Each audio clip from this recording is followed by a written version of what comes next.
Did you start doing mechanical work first, or did you start doing body work I did first? start mechanical work first, yeah. I built my first motor when I was 15. Really? Yeah, and then I went to work at Wellesley Chrysler when I was still in high school. Actually, I was working at the Gulf station at Wellesley Chrysler. And then when I was going to Franklin Institute studying architectural engineering, I kept that job at the gas station. And when I left school, because I really had to do cars, Right. I went to work at the Chrysler as a mechanic. And at that time, I really didn't know a lot about body work, but I had this art side of me that needed to do it, you know, and I knew that's where I was headed. I had a Corvette at the time that I wanted to get painted, and I had my friend Bobby Bell paint the car for me. And at that time, I think he kind of liked the way I prepped it. I stripped it and de-chromed it and took all the paint off it. And he asked me if I wanted to go to work with him. So I did. And that's where the body work started. Wow. I worked with him for a couple of years. Then he sold out of his business at the time of the gas wars in the mid-70s. He had a business similar to this. He did performance type stuff, and it dropped off quite a bit. So I went to work for J&R. That was my supply house for a while. Learned quite a lot about the paint and the mixing, and even the amount of materials and tooling and stuff that was available that you don't know about until you're working in that atmosphere there, you know. So Fred, what year was that? That was probably 75. I was at J&R. 73 and 74. I was with Bob Bell. And then I went to another body shop, and I worked there until 76, and then I started working here in 76. So you went on your own then? I was still working for someone here. Okay. At 76. The original manager here left, and myself and Joe took over running this place for the guy that was the owner of the shop at the time that didn't work here. And in 79, we bought the business from him. And then in 85, Joe left, and here I still am. And there you are. So what would you say some of the highlights of your career have been in the restoration world? Well, highlights are hard, you know. I mean, to me, it's about the cars. It's about the preservation of the vehicles, you know. Well, that's what I mean. What are some of the favorite projects you've worked on? That's probably what I mean. In the beginning, it was mostly the Corvettes, because I had this Corvette thing since I was a little kid. I always had a hot rod and a custom thing, but I think the custom thing is where my heart really is. Right.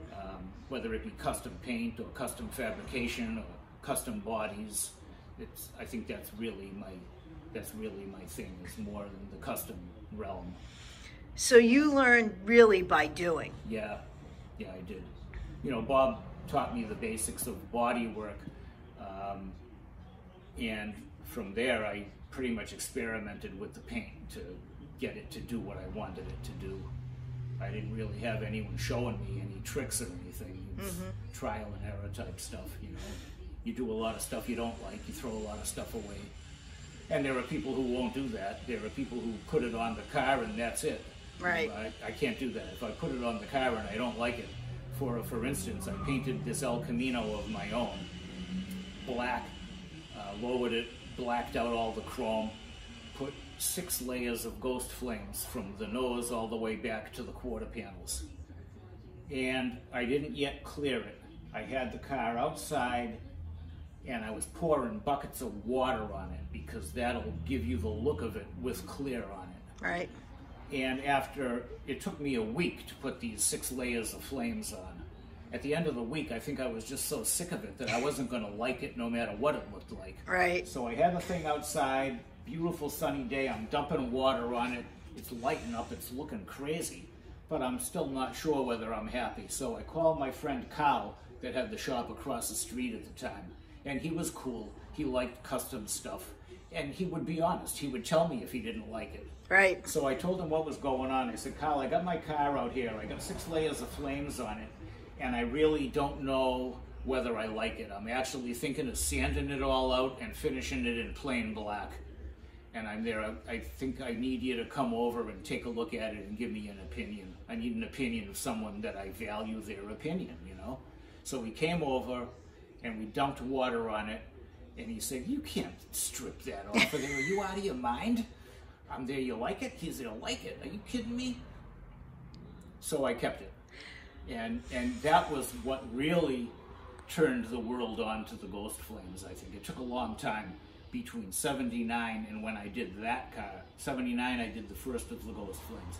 But when I did that car, it was probably around 85, I think. Maybe 86. They were ready for it then. Right. In 79, they weren't really ready yet. So, what do you think you're best at? I don't know. I probably would have to say paint. But I really like the custom body stuff. You know, it's hard to put a best like on. I mean, sure. I really like it all, you know? Of course. Sometimes I hate it all. You know, and it's like, even if you like it, you can come to work and really not have a good day at work, you know? Anyone can have that, Fred. Sometimes you're fighting with the stuff, sometimes it's giving you an argument, sometimes you got to get away from it and change the scene for a day and do something different. You know? Right. Come back in a different air, you know? My own car was another big hit. That car did a lot for me as far as public notification or notarization or whatever. Notoriety, maybe? Yeah. That exposure, that type of thing? Yeah, I mean, when we took that car to Tulsa in 1976 when it was roughed out in primer. And that was a 1969 Grand Prix. Yeah, that's what I thought. Yeah, chopped 7.5 inches, lowered 5 inches, the wheel openings radius 2 inches, with fresh primer on it. And we took it down to the Street Rod Nationals in Tulsa, which that year, the Street Rod Nationals were back to back with the Street Machine Nationals, which that car fit into that category. The Street Rod Nationals, you had to be pre-48. The Street Machine Nationals, the Grand Prix fit into, even though it was a custom and not a machine. But so we brought it there, and by the time we got home, everybody was talking about that car. Wow. We went to other meets in New England, and everybody says, hey, is this the car we heard about at the Nationals? So 2 years later, 78, I finished the car and painted it, and it won the World of Wheels in Boston, first in its class, which was the fully radical hand-built custom class, and it won cash for most outstanding custom. And we took it to the Nationals that year, which was in Columbus, Ohio, and Gray Baskerville shot it there for Hot Rod Magazine. Wow. That was a pretty big hit, too. And it was in Custom Rodder, it was in Hot Rod, it was in Street Rodder a couple of times. It was in Street Scene, a little caption photo. Yeah, it did well. And you still have it? I still have it, yeah. All these years later, still has its same paint and body work on it. It's showing its age a little, but it still aren't we all? Still looks good from a few feet away, you know. Still does well, it still wows the crowd, you know. I love that.